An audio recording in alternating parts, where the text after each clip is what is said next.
News at 5। Lok Sabha में नेता प्रतिपक्ष राहुल गांधी के वोट चोरी के आरोपों पर केंद्रीय गृह मंत्री अमित शाह ने पलटवार किया। सूत्रों के अनुसार अमित शाह उस समय 102 डिग्री बुखार से ग्रस्त थे, लेकिन उन्होंने 1.5 घंटे तक विपक्ष के हर आरोप का विस्तार से जवाब दिया। शाह ने विपक्ष पर दोहरी नीति अपनाने का आरोप लगाया और कहा कि जब जीत होती है तो सूची ठीक लगती है, लेकिन बिहार जैसे हालात में अचानक गड़बड़ी दिखती है।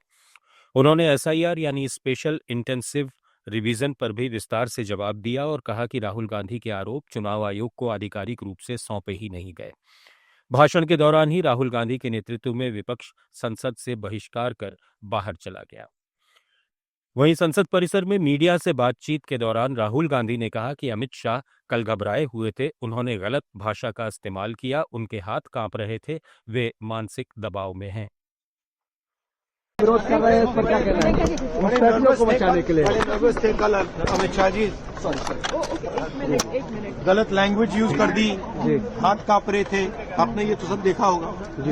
अमित शाह जी ने गलत नहीं, लेकिन गलत लैंग्वेज यूज की, लेकिन जिस तरह से उन्होंने कहा है कि मेंटली बहुत प्रेशर में है, दबाव में है, वो देखा कल पार्लियामेंट में, पूरे देश ने देखा। और जो मैंने बातें बोली हैं उसके बारे में उन्होंने कोई मतलब बात तो नहीं बोली, प्रूफ नहीं दिया। हमने पब्लिकली प्रेस कॉन्फ्रेंसेस में कहा है, मैंने डायरेक्टली चैलेंज किया उनको कि आ जाइए, मैदान में आ जाइए, पार्लियामेंट में डिस्कस करते हैं, मेरे प्रेस कॉन्फ्रेंसेस को डिस्कस करते हैं। कोई जवाब नहीं मिला। राज्यसभा में आज हंगामा देखने को मिला। कांग्रेस अध्यक्ष और नेता प्रतिपक्ष मल्लिकार्जुन खड़गे ने बीजेपी अध्यक्ष और नेता प्रतिपक्ष जेपी नड्डा के भाषण के दौरान कहा कि उन्हें समझ नहीं आ रहा कि ये बहस वंदे मातरम पर है या पंडित जवाहरलाल नेहरू पर।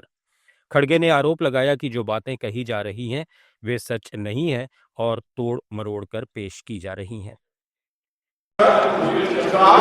क्या ये बहस नेहरू जी के ऊपर हो रही है, क्या वंदे मातरम पे हो रही है? मैं जानना चाहता हूं।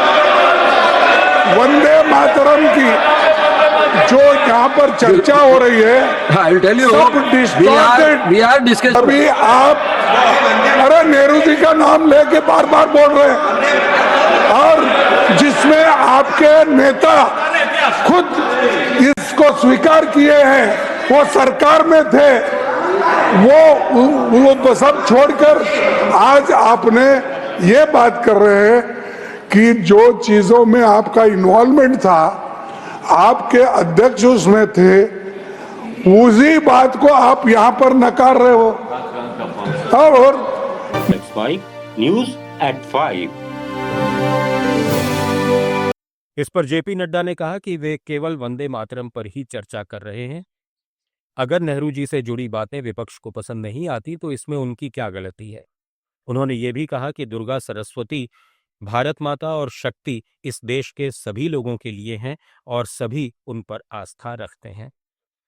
ये है कि राइट फ्रॉम वेरी बिगनिंग आपने भारत के संस्कृति, भारत के एथोस, भारत का थॉट प्रोसेस, उसके साथ हमेशा कॉम्प्रोमाइज किया है। मां भारती ये मेरा शब्द नहीं है, भारत माता ये मेरे शब्द नहीं है, ये जनसंघ के शब्द नहीं है, ये आरएसएस के शब्द नहीं है, ये बीजेपी के शब्द नहीं है, ये हजारों साल की इतिहास से निकला हुआ, संस्कृति से जुड़ा हुआ शब्द। आपने कॉम्प्रोमाइज किया। ये मां भारती। न्यूज एट 5 में फिलहाल इतना ही। बने रहिए लेट्स माइक के साथ। आप सुन रहे थे let's mike more than radio. Follow कीजिए हमें हमारे सोशल मीडिया प्लेटफॉर्म्स पर। It's time for news. It's time for more than radio. Presenting the first radio news app, Let's Mic. Let's Mic, a news-based app on your phone where you get to watch and listen news, talk shows, interviews, radio show podcasts. On Let's Mic, you get all relevant information of TV, print, radio, podcast, and digital. Let's Mic talks about every segment of life.